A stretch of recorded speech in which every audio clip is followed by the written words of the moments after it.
Nothing is impossible in this world, you can learn whatever you want to learn. आप English सीखना चाहते हैं, English सीखना एक रॉकेट साइंस नहीं है। इंग्लिश एक लैंग्वेज है, एक स्किल है जिससे सीखा जा सकता है, जिसे डेवलप किया जा सकता है। इंग्लिश सीखें कैसे, सबसे बड़ी बात आती है। सबसे बड़ा क्वेश्चन यही है कि इंग्लिश सीखें कैसे। ठीक है, तो आज मैं आपको 4 रूल्स बताऊंगी जो आपको डेली बेसिस पे फॉलो करने हैं। ठीक है, आप 4 रूल्स, अगर आप ये 4 रूल्स फॉलो करेंगे तो 1 महीने के बाद ही आप अपनी इंग्लिश में इम्प्रूवमेंट देख सकते हैं, आप अपने कॉन्फिडेंस लेवल को बढ़ता हुआ देख सकते हैं। रूल, सबसे पहला रूल, आपको क्या करना है, इंग्लिश को टाइम देना है। इंग्लिश को टाइम दीजिए। आप कुछ भी आपने आज तक सीखा होगा, चाहे आपने साइकिल चलाना सीखा हो या ड्राइविंग सीखी हो, सिंगिंग, डांसिंग, कुछ भी आपने सीखा हो, आपने उसको टाइम दिया तभी तो आप सीख पाए। तो इंग्लिश सीखना तो चाहते हैं पर टाइम किसी के पास नहीं है, तो सबसे पहले हर दिन इंग्लिश को टाइम देना सीखिए। ये आपको ज़रूर करना है। इससे आप क्या होगा, आप कुछ ना कुछ तो इंग्लिश में पूरे दिन में कुछ ना कुछ तो सीखेंगे। ठीक है, तो आपको टाइम ज़रूर देना है। ये सबसे पहला रूल है जो आपको बिल्कुल भी स्किप नहीं करना है। नंबर 2, आपको इंग्लिश में सुनना है। ज़्यादा से ज़्यादा इंग्लिश को सुनना स्टार्ट कीजिए।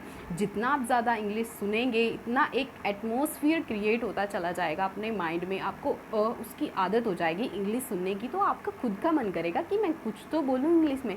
ठीक है, तो आप इंग्लिश को सुनना स्टार्ट कीजिए। आप बिज़ी रहते हैं तो आप मिनिमम 1 घंटा तो आप निकाल ही सकते हैं। 1 घंटा मिनिमम, मैक्सिमम आप कितना भी कर सकते हैं। आप अगर फ्री हैं वो आपके टाइम पे डिपेंड करता है।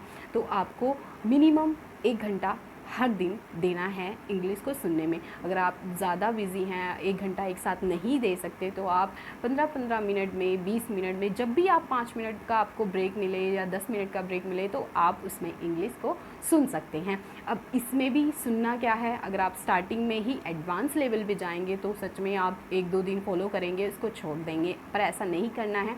आपको स्टार्टिंग में ही ईजी से स्टार्ट करना है। ठीक है, आप नए वर्ड्स सीखोगे। स्टार्टिंग में अगर आप एडवांस लेवल पे जाओगे तो आप 1-2 दिन फॉलो करोगे, उसके बाद छोड़ दोगे। ठीक है, नंबर 3, आपको क्या करना है, अपनी डेली लाइफ में इंग्लिश को ढूंढना स्टार्ट कीजिए।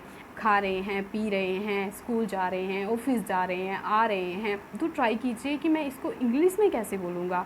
ये अगर ऐसा हो, इसको ये कहते हैं इंग्लिश में क्या बोलते हैं, इसको इंग्लिश में क्या बोलते हैं, अगर ऐसा हो जाए तो मैं इसको इंग्लिश में कैसे बोलूँगा। तो ये वाला अगर आप माइंड सेट अपना बना लेंगे ना, इससे क्या होगा, आप नए वर्ड सीखोगे। दूसरी बात, मोस्ट इम्पोर्टेंट, आपकी जो हैबिट बन जाएगी इंग्लिश में सोचने की। नंबर 4, आपको क्या करना है, तो 1 दिन में 1 ग्रामर रूल आपको ज़रूर सीखना है। इससे क्या होगा, ग्रामर क्यों सीखनी है भाई, ग्रामर इसलिए सीखनी है ताकि आप इंग्लिश में जब भी बोलें आप सही बोलें। अगर आपने कोई भी ग्रामेटिकल मिस्टेक कर दी है और अगर आपको ग्रामर की नॉलेज नहीं है तो आपको पता ही नहीं चलेगा कि आपने मिस्टेक कर दी है। तो आपको पता होना चाहिए कि आप क्या बोल रहे हैं इंग्लिश में और किस टाइम पे बोल रहे हैं। तो इसके लिए ग्रामर की नॉलेज होनी ज़रूरी है। मैं ये नहीं कह रही हूँ कि आपको इतनी सारी ग्रामर पढ़नी पड़ेगी, पर जितना बोलने के लिए इम्पोर्टेंट है, ज़रूरी है, वो तो आपको सीखनी पड़ेगी। ठीक है, तो वो ज़्यादा नहीं है, इतनी सी है बिल्कुल।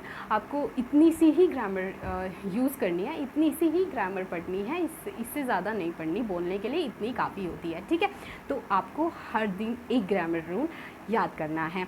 ठीक है, इससे क्या होगा, आपके ग्रामर की नॉलेज है वो भी इंक्रीज़ होगी और वीक के एंड में आप इसको रिवाइज़ कर सकते हैं। तो आपको ये 4 रूल डेली बेसिस पे फॉलो करने हैं। अगर आपको ये वीडियो ज़रा सी भी इंफॉर्मेटिव लगी हो तो प्लीज़ चैनल को सब्सक्राइब और लाइक करना ना भूलें। Thank you.